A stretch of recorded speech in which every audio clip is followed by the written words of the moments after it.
episode of Beyond the Front Door is brought to you by Peak Properties in Cheyenne, Wyoming.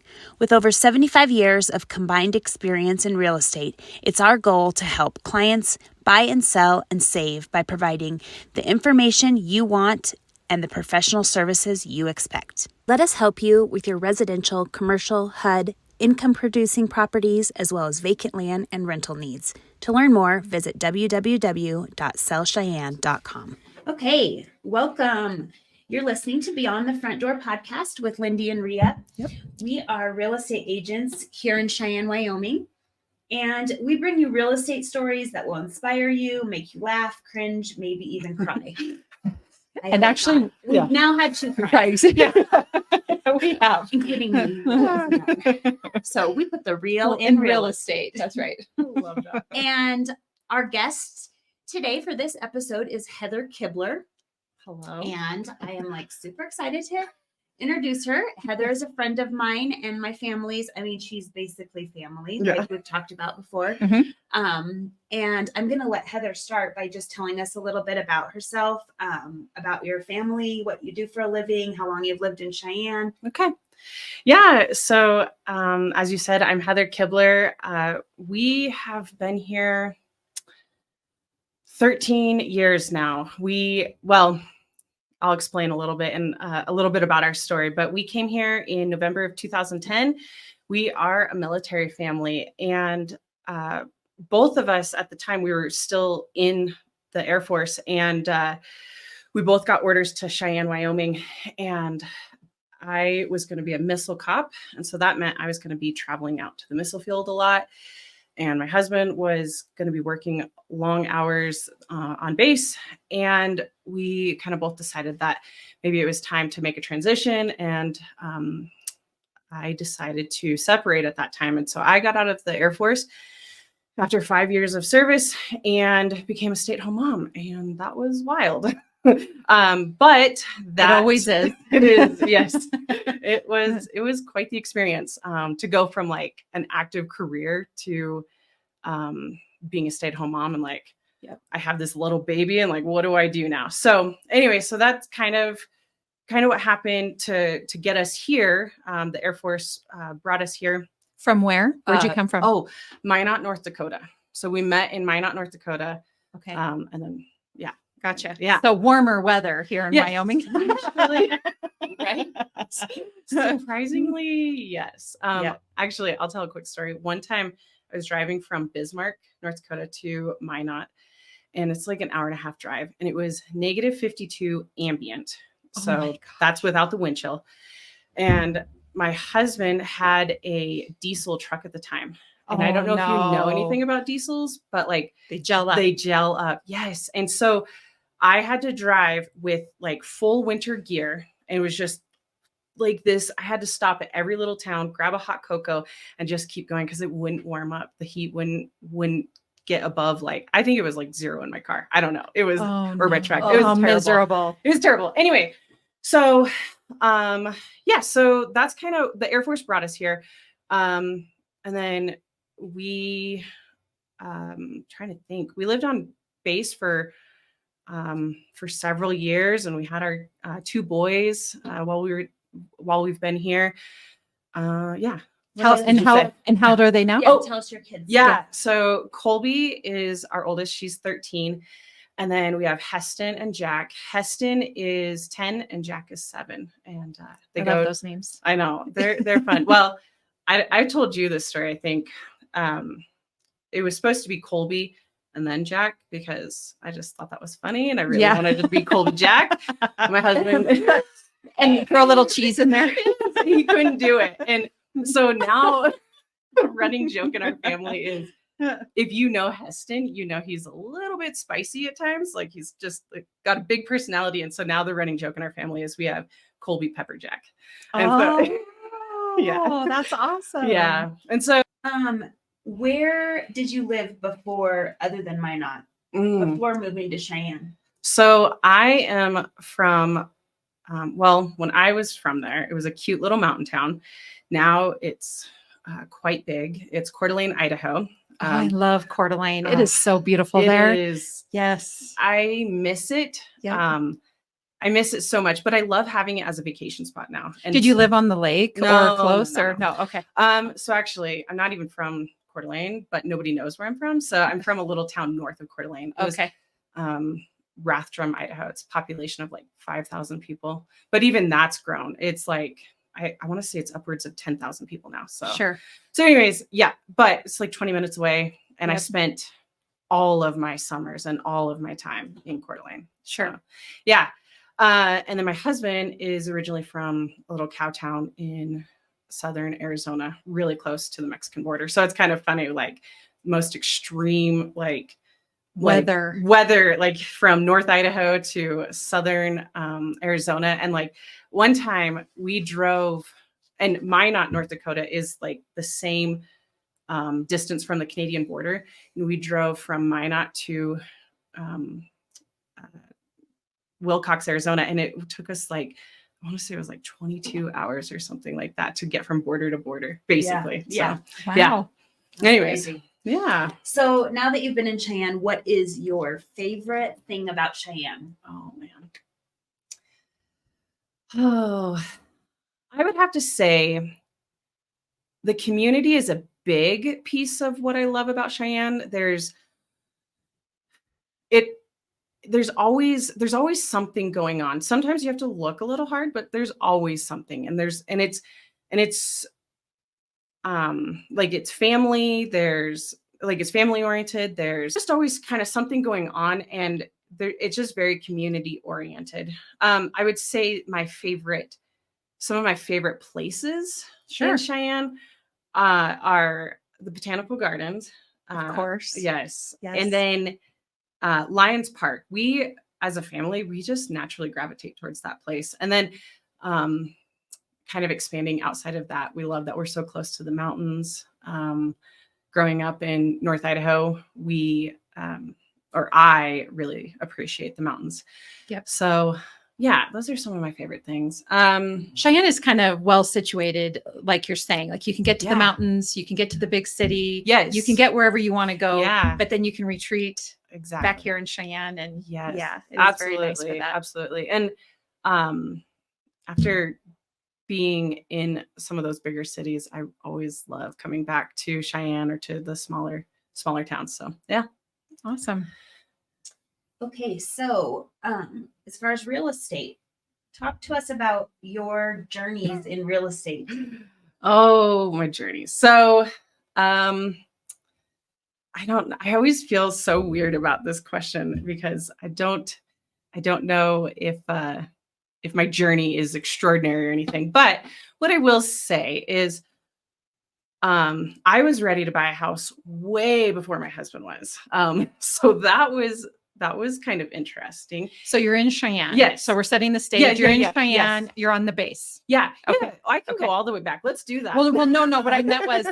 What I mean was if you're this real estate transaction, it's in Cheyenne Yes. and you haven't purchased a home yet. Yeah. You're living on base. Yeah. Sorry. Okay. No, you're yeah, good. yeah. Okay. You're good. Actually, I'm going to talk about that a little bit. So basically what happened is I met Krista, your sister, and we started to become friends. And then I realized she sold real estate. And I was like, oh my gosh, I know somebody. This is amazing. It's nice to find somebody that you know and trust, yes, right? Exactly. So I just start picking her brain. I just start thinking about, buying a house, dreaming about buying a house, all these things. And then kind of what was going on in our personal life is we'd lived here for 8 years. We were on the base for 8 years. And it kind of got to a point for us that we were tired of seeing all of our friends come and go. Throughout the whole time that we'd lived here, I have had probably 4 different friend groups that were on base, and then they would come and go. Oh. And so it was just this really hard thing. Like we loved the community on the base and it was wonderful. And it truly was like where we needed to be for all of those years. But then about 8 years, I just got tired of it. I got tired of making all these new friends and then watching them leave. And I was like, I don't want to do this anymore. So we really started looking, and we decided that the neighborhood we wanted to be in was Western Hills. And that was for a few reasons. really liked the neighborhood. We liked the area of town that it's in. And then several of our friends were already up there. And so we thought, oh, this will just be The ones that were staying more long yes, term. yes, exactly. Yeah. Yeah. This would just be perfect if we could find something up there. And we were searching and searching and searching. And finally, I don't even know. It was like November maybe of that year that we found this little townhouse. And yeah, it had to have been November. Because then when did we close? Like you were there. When did like on Christmas? Yes. It wasn't. Was this the but Christmas transaction? It was a Christmas transaction because I remember Yeah. you trying to figure out, do I put a Christmas tree up? Do I take a Christmas tree down to then put a Christmas tree up again? Yes. I remember that. Yeah. I suppose because everybody puts their Christmas tree up like early mid-November, right? Yes. And then so your transaction must have happened. You're She closed closing right before Christmas. Right before like the Christmas. week Yeah. before. So you're trying to pack and move Pack and move and have like But Christmas trees.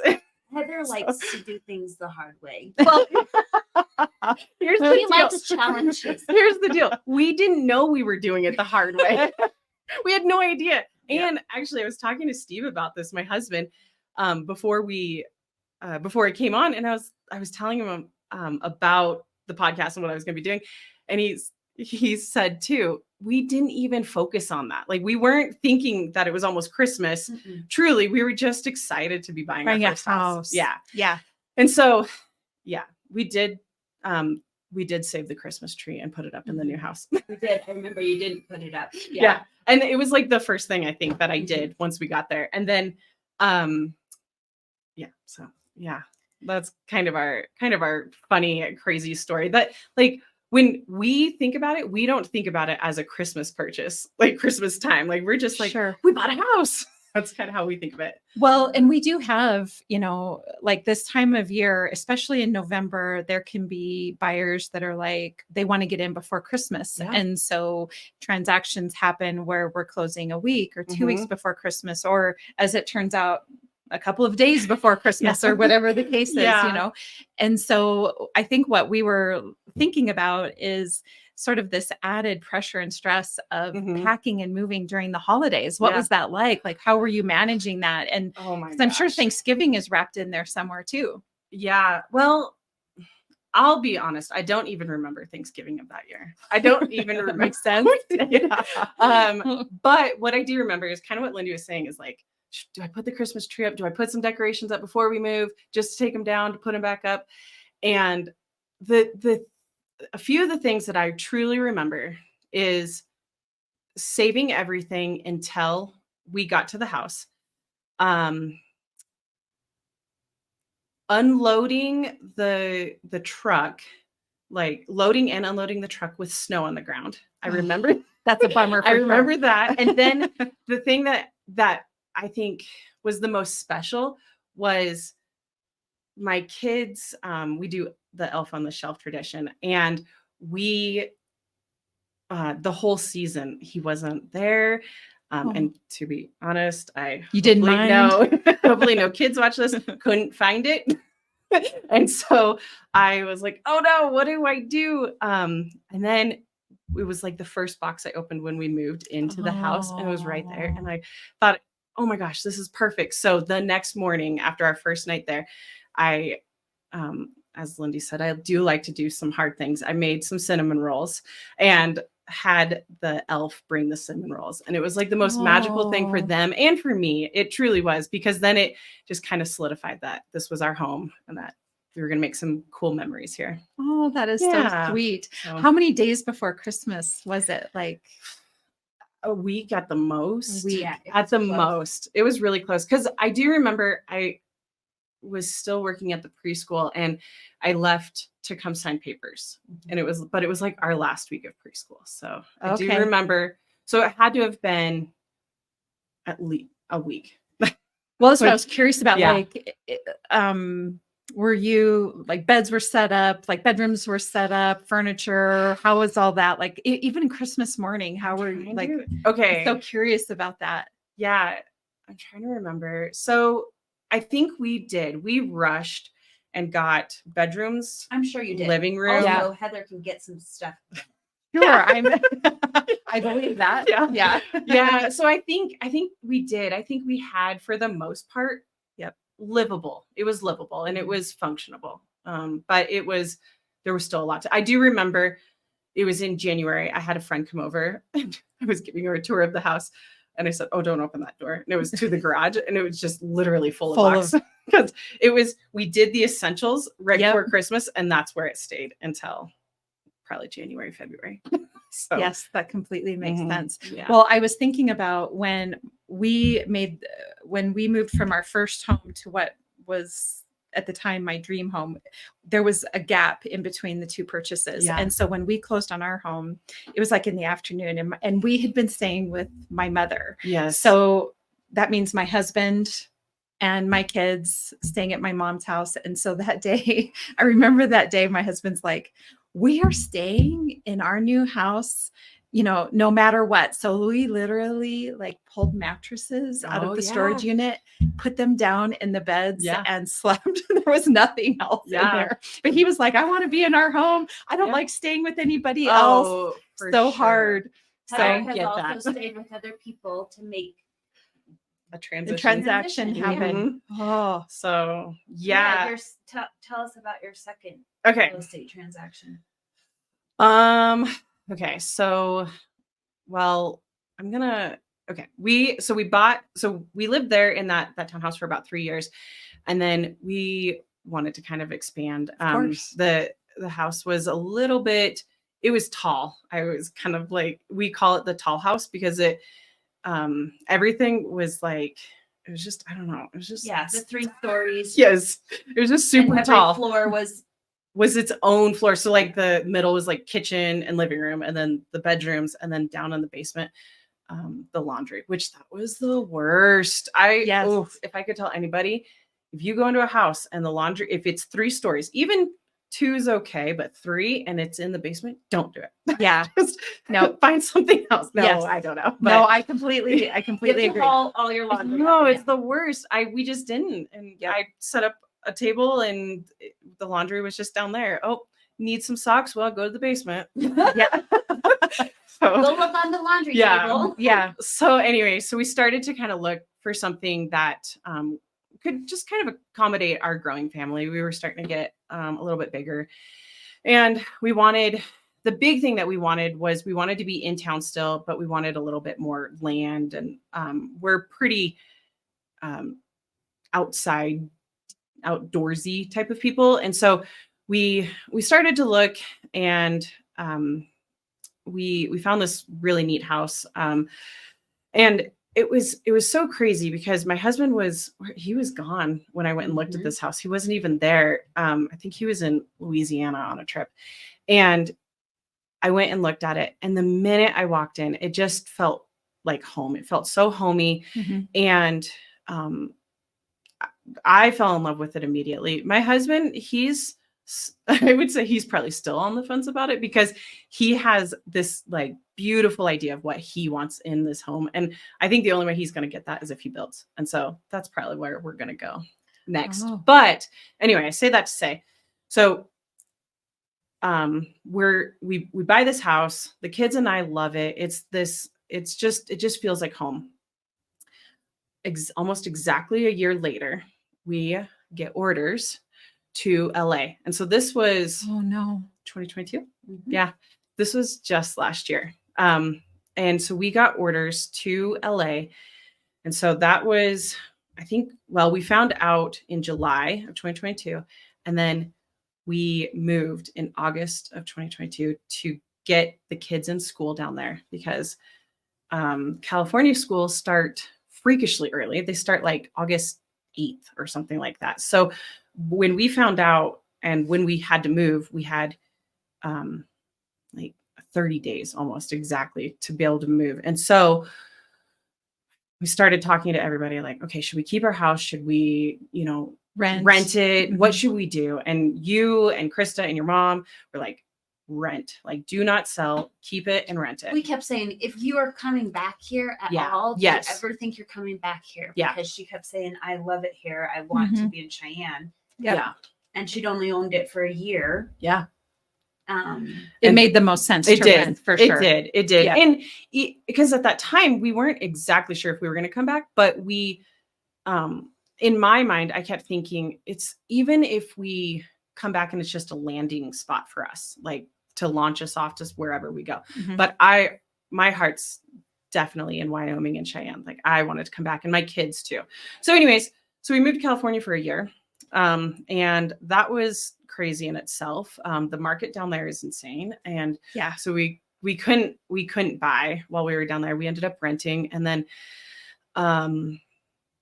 July, exactly a year later, in July, we got notified that they weren't going to renew the lease while we were there. And so we had 30 days to find another place. Oh my gosh. Yeah. Oh my gosh. It was crazy. Now, And did you leave a lot of your belongings here, like in storage or something, or did you take everything with you? Some. We did leave some things, mostly like winter gear and things because, did I say we moved to Los Angeles? Like that's where we moved. Yep. Okay. Yeah. Yep. Yeah. So we left a lot of our winter gear and just Sure. like things like that we knew we wouldn't need while we were there. But we took a lot. Okay. And so anyways, we had 30 days to decide what we were going to do. And we sat down, and Steve and I had kind of come to a decision of what we were going to do, but we wanted to invite the kids. And so we had the kids come, and we laid it all out for them. And they said exactly the same thing that Steve and I had kind of decided. And that was, all right, it looks like it's time for us to head back to Cheyenne and move back into our house. But what that meant was Steve was going to have to stay, or has to, he's still there in LA. He has another year to finish down there before he can come back up here. So the kids and I in August moved back up here, and we stayed with some of our family friends, and we were there for almost 2 months. Yeah. Almost Until 2 your months. renters were Yeah. out. Until our renters Okay. were able to find a new place. And that was really hard because I know that they probably wanted to for sure stay as long as they possibly could. And I was like, oh, I know what this feels like. We just experienced it. I don't want to have to do this, but Sure. it was just the best choice for us. So anyway, we stayed with them for a couple months, and then we were able to move back into our house in October. Good And for you. actually, the beautiful thing about that is I was in Hawaii while the house opened up, while the renters moved out and the house opened up, and my husband had to move everything in by himself with the kids. Good But for I was you. in Hawaii. She was on vacation. Yes, I was on vacation, but I planned this trip before. And so Sure. anyway. Sure. Darn it. Yeah. I did tell him, I said, I know that this is so selfish of me, but I'm really happy it turned out this way. Yeah. So, yeah. Good for him. Or Yeah. good for both of you, Yeah. really. And Heather just had a lot of things just like fall into place. Yes, that's Her true. job that she had before she moved to California, she called them and to see if they knew of any jobs or anything, and they asked her if she wanted her position back. Mhm. Oh, that's Yeah. wonderful. It was really neat. Yeah, that was probably the biggest challenge and struggle for me, and why I missed Wyoming and Cheyenne so much is because I had just gotten this job and was just kind of starting to get good at what I was doing. And then, You had to move. You're moving. And Mhm. so I had to like give that all It was up. like her dream job. It really was. And so I go down to California, and I'm like, I don't even know if I want to do early childhood anymore. I'm just going to go work at Trader Joe's. And so I did that for like 6 months and found my way back to early childhood. But anyway, Sure. and then like she said, I called or text my director, and my old director, and was like, hey, what do you got in the old hat of yours? And she kind of thought about it for a second and was like, well, what about this? So I was like, yeah, I'll do it. Tell really Tell great. us what you do so you can so we can learn more about that. Yeah. So I work for a program that is under the University of Wyoming. It's the Wyoming Early Childhood Professional Learning Collaborative.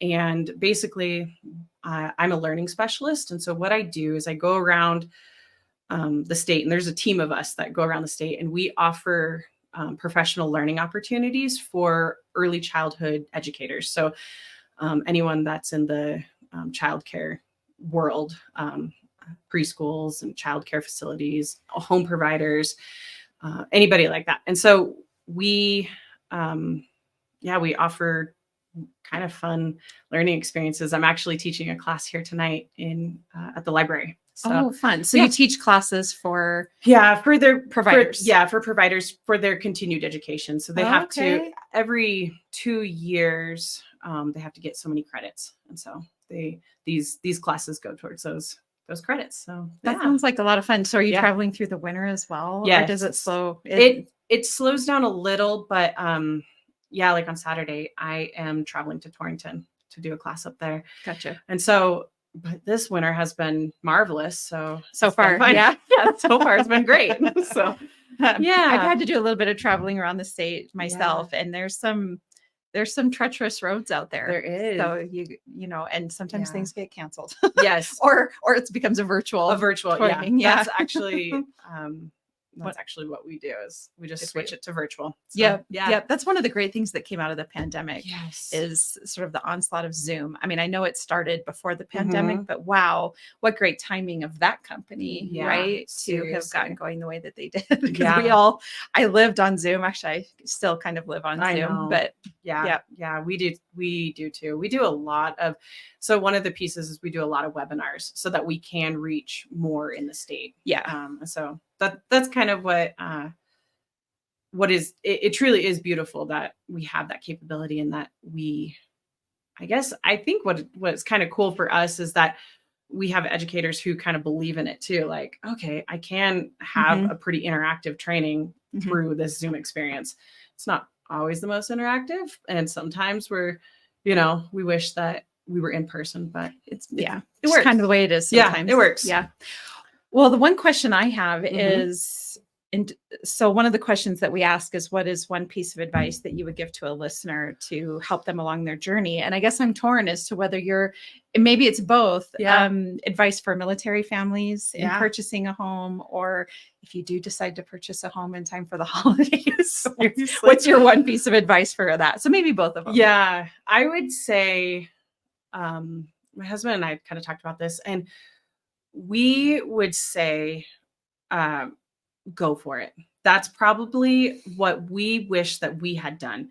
Is when we first moved to Cheyenne, because we had talked about it, but we thought, we'll be moving in a couple of years. We're not going to buy a house. That's so big. We can't do that. So, that's probably what we would say, resounding, like, go for it. If you're able to, and it makes sense for your family or for you, do it. The beautiful thing about being in the military is the VA benefits and the base housing allowance, or the housing allowance. Like, they pay for your house practically. So take advantage of it. Yes. Yeah. So even if you're moving in 2 years, exactly, a lot of people, it makes sense, and they leave with the equity from their home to buy another home, or like you did, rent it. Yep. And then that's how you get into investments.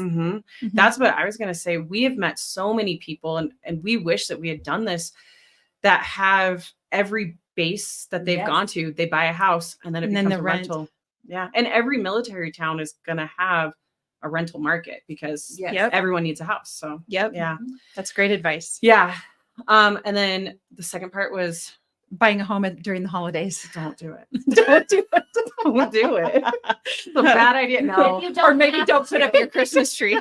If you don't have to, maybe think about that. I do remember parts of it. It was kind of like, it doesn't feel like Christmas. Yes, that's true. You're like, it's not decorated. Yeah. There's a magical piece that was missing. I mean, it was so cool to have our first Christmas there, but it was very chaotic. That was probably the worst thing that I do remember, is the chaos that ensued with that. Presents, you lose the present. What's missing? Yeah, seriously. And so actually, I think we didn't buy any presents until we moved.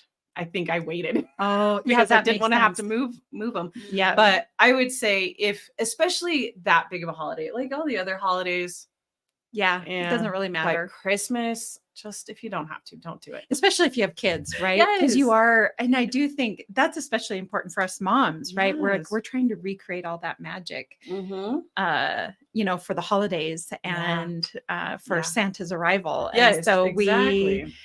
so if your house is if you're packing, boy, you can't create that magic. Although it sounds like you did a great job of it when you got in there. Yeah. So, you know, that part was probably magical. That was too. my goal. And who knows? I'm sure my kids will have stories later. Like, but remember when? The worst Christmas. No, just kidding. And our last question that we are asking all our listeners or all our guests is, if you could purchase a property anywhere in the world, where would it be and why? Okay. Does it have to be one? No. Okay. Yeah. Okay. Tell us your dream. So I would probably purchase 2 properties. And the first would be, and where I would live most of the time, is somewhere. It would probably be in Idaho, but next to Jackson. So somewhere over there in that northwest corner of Wyoming. It could be in Wyoming, but being from Idaho, I do miss being in Idaho a lot. Sure. But I love Wyoming. It's like, it really is a hard thing for me to decide which one I love more. Maybe that's why you want to live along the border. I want to live like right there. Anyways, I want to have like land, a ranch, a cabin, like, and it's so beautiful over there. And I'm always thinking, how can I get me and my family up there? And so far I haven't come up with any ideas. So if you have any ideas how I can get there, okay, we'll get on that. And then I would probably like to have a beachfront house in Southern California, because I will say that was pretty magical. And I do understand why so many people love California, because it is so beautiful there. And I think the thing that was just so neat that I loved about living in LA is we were 45 minutes on a good day from the beach.